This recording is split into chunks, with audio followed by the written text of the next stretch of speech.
নমস্কাৰ বন্ধুসকল, আজি এটা নতুন খবৰলৈ আপোনাক স্বাগতম জনাইছোঁ। যিহেতু জনাব বিচাৰিছোঁ PM কিষাণ আঁচনিক লৈ আহিছে এটা ভাল খবৰ, যিটো 18 নং কিস্তিক লৈ যিহেতু এটা নতুন আপডেট আহিছে আপোনাক জনাম। যিহেতু 18 নং কিস্তি আপুনি কেতিয়া লাভ কৰিব আৰু 18 নং কিস্তি এবাৰ কোনসকল কৃষকক দিয়া হ'ব। তো যেহেতু 17 নং কিস্তি পোৱাৰ পিছত যেটো কৃষকসকলে যেটো ভাবি আছে 18 নং কিস্তি কেতিয়া দিয়া হ'ব আৰু কোনসকল কৃষকে লাভ কৰিব এবাৰ 18 নং কিস্তি। তো আপুনি লাভ কৰা নাই নেকি PM কিষাণৰ ধন? যদি আপুনি PM কিষাণৰ কিস্তি যদি লাভ কৰা নাই তেনেহ'লে কেনেদৰে লাভ কৰিব PM কিষাণ আঁচনিৰ ধন, তো সকলো সবিশেষ জনাম আজি এই ভিডিঅ'ত। তো গতিকে ভিডিঅ'টো কোনো স্কিপ নকৰিব, শেষলৈকে চাই থাকিব। তো বলক ভিডিঅ'টো আৰম্ভ কৰোঁ। Welcome to my channel good luck Assam.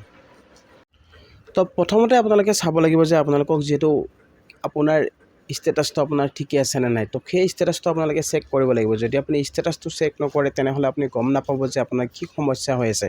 তো যিসকল কৃষক ভাই আছে সেই কৃষক ভাইসকলক মই ক'ব খুজিছোঁ, আপোনালোকে যদি কৰা নাই এই কাম তেতিয়াহ'লে আপুনি আজিয়ে কৰক। আপোনাৰ ৱেবছাইটত যাব, গৈ আপোনাৰ নাওৰ ষ্টেটাছটো আপুনি এবাৰ চেক কৰক। তো ষ্টেটাছটো চেক কৰিব পাৰিব অতি সহজ উপায়, কোনো ধৰণৰ আপোনালোকৰ একো প্ৰব্লেম নাই। আপোনালোকে খালি আপোনাৰ ৰেজিষ্টাৰ নম্বৰটো আপোনাক লাগিব। আপোনাৰ যদি OTP আহি আছে, যদি আপোনাৰ OTP নাহে তেনেহ'লে আপুনি আপোনাৰ ষ্টেটাছ চাব নোৱাৰে। তো প্ৰথমতে জানি লোৱা হওক আপুনি eKYC কেনেকৈ কৰিব। eKYC কৰাৰ যিহেতু সহজ উপায় আপোনালোকক দিয়া হৈছে, এই তিনিটা মাধ্যমেৰে আপুনি eKYC কৰি লওক আৰু এই তিনিটা মাধ্যমত আপুনি কৰিব পাৰিব eKYC। তো প্ৰথমটো কাম হৈছে, যিহেতু আপোনালোকক কৈছে যে PM কিষাণ মোবাইল এপ দ্বাৰা, তো PM কিষাণ মোবাইল এপ দ্বাৰা চেহেৰা প্ৰমাণীকৰণ के माध्यम से আপোনাৰ চেহেৰা দেখুৱাই যিহেতু আপুনি eKYC কৰিব পাৰে।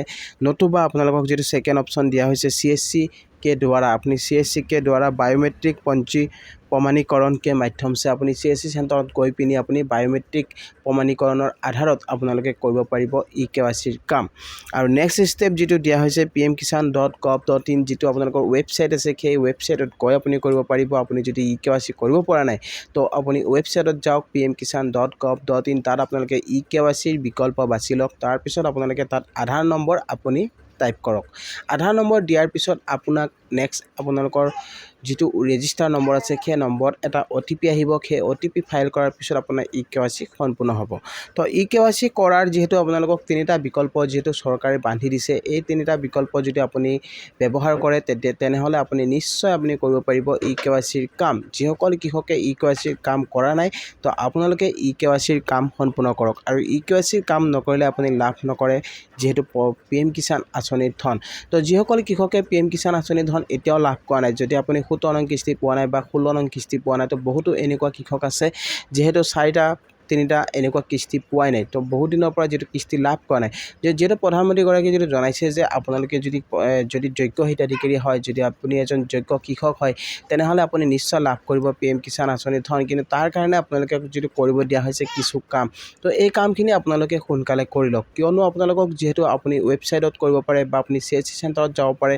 যদি আপুনি বুজি পোৱা নাই বা আপুনি কৰিব পৰা নাই তেনেহ'লে আপুনি CSC চেণ্টাৰত যাব আৰু নাইবা আপোনালোকে আপোনাৰ যিটো ফেচ আইডেণ্টিফিকেশ্যন এপ আছে তাতে আপোনালোকে কৰিব পাৰে। মোবাইল এপ ডাউনলোড কৰিও আপুনি কৰিব পাৰে eKYCৰ কাম। তো বহুতো বিকল্প যিটো দিয়া হৈছে, তো তিনিটা বিকল্প আপোনালোকক যিহেতু eKYC কৰাৰ বাবে আপোনালোকক দিয়া হৈছে, তো এই তিনিটা সহজ উপায়েৰে আপুনি কৰিব পাৰিব eKYCৰ কাম। তো গাইজ এতিয়া জানো আহক PM কিষাণ ষ্টেটাছ আপুনি কেনেকৈ চেক কৰিব, আপোনাৰ বেনিফিচিয়াৰী ষ্টেটাছটো আপুনি কেনেকৈ চাব পাৰিব। তো বহুতো কৃষকে যিহেতু এই কথাটো যিহেতু ভুল কৰে, যিহেতু এই বস্তুটো আপোনালোকে নেচায়, তো এই বস্তুটো আপোনালোকে চাই লওক, এই ষ্টেটাছটো আপোনালোকে চেক কৰক। তো চেক কৰিলেহে আপুনি গম পাব আপোনাৰ সমস্যা কি হৈ আছে। তো প্ৰথমতে আপুনি গুগলত যাব, গুগলত আপুনি চাৰ্চ কৰিব লাগিব pmkishan.gov.in বা PM কিষাণ বুলি আপুনি চাৰ্চ কৰি দিলেও গুগলত এনেদৰে আহি যাব। তো PM কিষাণ ৱেবছাইটলৈ যোৱাৰ পিছত আপুনি ৱেবছাইটত দেখিবলৈ পাব তাত কেইবাটাও অপশ্যন, যিহেতু ফাৰ্মাৰ বুলি অপশ্যন দেখিবলৈ পাব। তো তাত আপোনালোকে যিটো বেনিফিচিয়াৰী ষ্টেটাছ অপশ্যন আছে PM কিষাণ ষ্টেটাছ, নাও ইয়ৰ ষ্টেটাছ, তো আপোনালোকে একেবাৰে তলত আপোনালোকে দেখিবলৈ পাব। তো সেই অপশ্যনটো আপোনালোকে তাত ক্লিক কৰিব। তো ক্লিক কৰাৰ পিছত তাত আপোনালোকে বেনিফিচিয়াৰী যিটো আপোনালোকৰ নাম্বাৰ আছে তাত নম্বৰটো আপোনালোকে দি দিব। আপোনাৰ যিটো ৰেজিষ্ট্ৰেশ্যন নম্বৰ সেই নম্বৰটো ইয়াত দি দিব। দিয়াৰ পিছত আপোনালোকে কেপচাটো ফাইল কৰিব। কেপচাটো ফাইল কৰাৰ পিছত আপোনাৰ যিটো ষ্টেটাছ আছে তো ষ্টেটাছটো এনেদৰে আহি যাব। তো ষ্টেটাছটোত আপোনালোকে চাবলৈ পাৰিব যে আপোনাৰ কি সমস্যা হৈ আছে, আপোনাৰ নাও ইয়ৰ ষ্টেটাছটো যিটো আপোনালোকৰ মেইন ইম্পৰ্টেণ্ট। তো PM কিষাণৰ যিসকল কৃষক আছে, যিসকল যোগ্য খেতিয়ক আছে সেই খেতিয়কসকলে এই কামটো অতি আপোনালোকে কৰিব লাগিব তো এই কামটো আপোনালোকে কৰিলেহে গম পাব আপোনাৰ কি সমস্যা হৈ আছে তো PM কিষাণ ষ্টেটাছটো আপুনি চেক কৰাৰ পিছত আপোনালোকে এনেকৈ আপোনালোকৰ যেতিয়া আপুনি কেপচাৰ আৰু আপোনালোকৰ যিটো বেনিফিচিয়াৰী নম্বৰ আৰু কেপচাৰ ফাইল কৰাৰ পিছত এনেদৰে আহি যাব তো প্ৰথম আপোনালোকে ইয়াত দেখিবলৈ পাইছে যিটো লেণ্ড শেডিংটো আপোনালোকৰ সকলো কৃষকৰে যিহেতু নহয় আছে তো কিছুমানৰ ন হৈ আছে কিছুমানে ইয়েছ হৈ আছে যদি আপুনি ইয়েছ হৈ আছে তেতিয়াহ'লে সমস্যা নাই আৰু যদি ন হৈ থাকে তেনেহ'লে আপুনি আপোনাৰ মাটিৰ ডিটেইলছ আপুনি নতুনকৈ ছাবমিট কৰিব লাগিব আৰু নেক্সট অপশ্যনটো দেখিবলৈ পাইছে যিটো KYC তো KYCটো বহুতো কৃষকৰ যিহেতু এতিয়া ন দেখিবলৈ পোৱা গৈছে বহুতো কৃষকৰ KYC হোৱা নাই সেইবাবে যিহেতু বহুতো কৃষকে এতিয়াও লাভ কৰা নাই যিহেতু কিস্তি আপোনালোকে যদি লাভ কৰিম বুলি ভাবিছে তেনেহ'লে KYC আপুনি সম্পূৰ্ণ কৰক তো KYC কেনেকৈ সম্পূৰ্ণ কৰিব লাগে যিহেতু মই আপোনালোকক ক'লোৱে তিনিটা বিকল্প আপোনালোকক দিয়া হৈছে এই তিনিটা বিকল্পৰ সহায়তে আপুনি কৰিব পাৰিব KYC আৰু আপোনালোকক যিটো কোৱা হৈছে বেংক আধাৰ সিডিং আধাৰ একাউণ্টটো বেংক সিডিং মানে হৈছে আপোনাৰ আধাৰ কাৰ্ডৰ সৈতে আপোনাৰ বেংকৰ একাউণ্টটো লিংক কৰিব কৈছে